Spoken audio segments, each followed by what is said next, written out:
Hello, I'm Dan Norenberg, advisor, coach, and consultant to executive and strategic leadership teams. Welcome to Norenberg's 90 Seconds. In these short clips, I'm going to share with you a leadership situation, the struggle or blind spot this created for a leader. And then in about 90 seconds, I'm going to share with you the idea, tool, or insight that this leader and I discussed to help them be more successful. And in doing so, should you encounter a similar situation like this at some point in the future, you'll have an additional resource to help you be more effective. Let me say a couple words about today's situation. During a recent coaching exchange, the CEO expressed frustration about the ongoing tug of war he was having with the Chief Marketing Officer. From the CEO's point of view, the CMO had grown comfortable and complacent and wasn't driving the growth agenda as a member of the executive team. The interesting thing was, the CEO and I had talked about this situation 3 times in the past 6 months, and other initiatives had been tried with the CMO, but nothing had really changed his attitude, behavior, or the performance of the marketing group. This was hurting the leadership team and the overall business. Now here's Norenberg's 90 seconds. You can start the clock. I said to the CEO that he was caught in a recurring drama.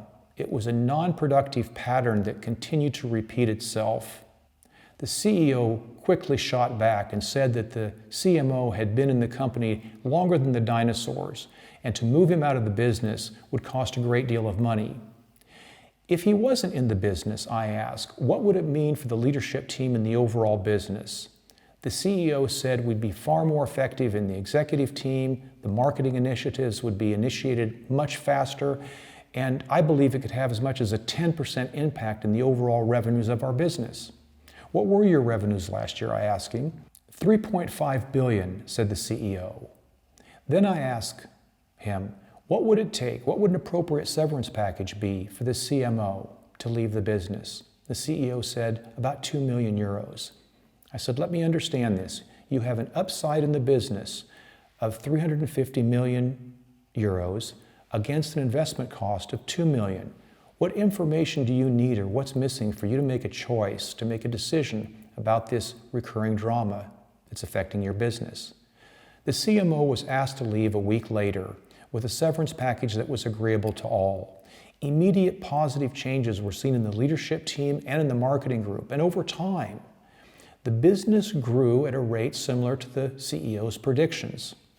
Now, I share this situation with you today because on the surface, it looks like a very easy choice for the CEO.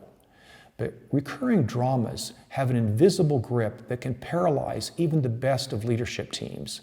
Should you be confronted with a recurring drama in your team, make sure that you give it a name, deeply explore what that cost your team and your business, and develop 3 concrete options to help you break out of the paralysis of a recurring drama. How do you recognize and move beyond recurring dramas in your leadership team? I'm Dan Norenberg, and that's Norenberg's 90 Seconds. Thank you.